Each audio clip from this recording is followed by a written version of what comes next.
దాడి చేసి ఏడాది పూర్తయిన సందర్భంగా ఇజ్రాయెల్ డిఫెన్స్ ఫోర్సెస్ కీలక డేటాను వెల్లడించింది. గాజా స్ట్రిప్లో 17,000 మంది హమాస్ ఆపరేటివ్లను, ఇజ్రాయెల్లో 1000 మంది ఉగ్రవాదులను మట్టుబెట్టినట్లు ప్రకటించింది. ఆ గ్రూప్ను పూర్తిగా ధ్వంసం చేసినట్లు తెలిపింది. వీరిలో 30 మంది హమాస్ బెటాలియన్, 165 మంది కంపెనీ కమాండర్లను మట్టుబెట్టినట్లు తెలిపింది.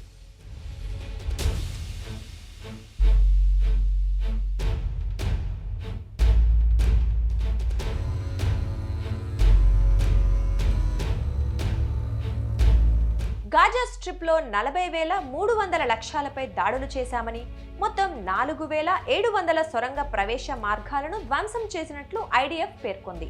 అక్టోబర్ 8 నుంచి లెబనాన్లోని హెజ్బొల్లా కూడా తమపై దాడులు మొదలుపెట్టిందని ఐడిఎఫ్ వెల్లడించింది. దీంతో తాము ఎదురు దాడుల్లో ఆ సంస్థకు చెందిన మొత్తం 800 మందిని మట్టుబెట్టగా, వీరిలో 90 మంది టాప్ కమాండర్లు ఉన్నట్లు పేర్కొంది. అదే సమయంలో 11,000 హెజ్బొల్లా స్థావరాలను పేల్చేశామంది.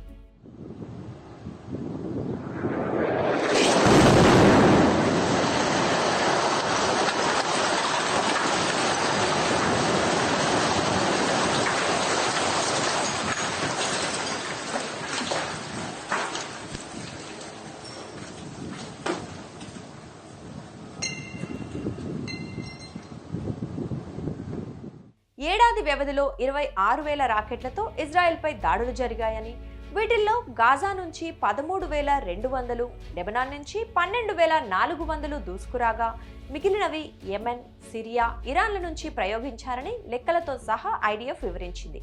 వీటిల్లో వందల సంఖ్యలో రాకెట్లు ఆయా ప్రాంతాల్లోనే కూలిపోయినట్లు వెల్లడించింది. ఇక మొత్తం 728 మంది తమ సైనికులు, రిజర్విస్టులు ప్రాణాలు కోల్పోయినట్లు చెప్పింది.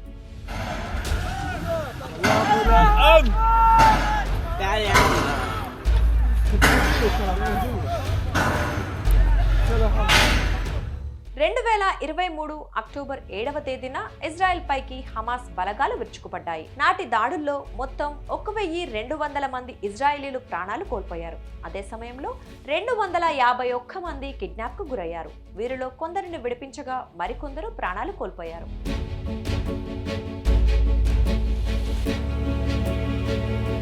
హమాస్ చేతిలో బందీగా మారిన ఇడాన్ స్టీవీ అనే యువకుడు ప్రాణాలు కోల్పోయినట్లు సోమవారం ఇజ్రాయెల్ ప్రకటించింది. ప్రస్తుతం అతడి మృతదేహం కూడా హమాస్ వద్దే ఉందని పేర్కొంది.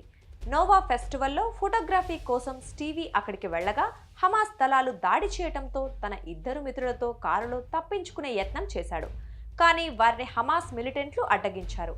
దీంతో మరో మార్గంలో వేగంగా వెళ్తున్న వీరి కారు చెట్టును ఢీకొంది. అనంతరం హమాస్ సభ్యులు ఆ వాహనాన్ని చుట్టుముట్టి అతడి మిత్రులను కాల్చి చంపారు. స్టీవీని బంధించారు.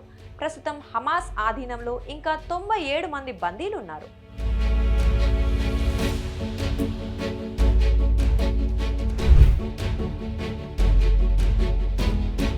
అక్టోబర్ 7వ తేదీన హమాస్ దాడిని నిలువరించడంలో తాము విఫలమయ్యాయని ఇజ్రాయెల్ సైన్యం అంగీకరించింది.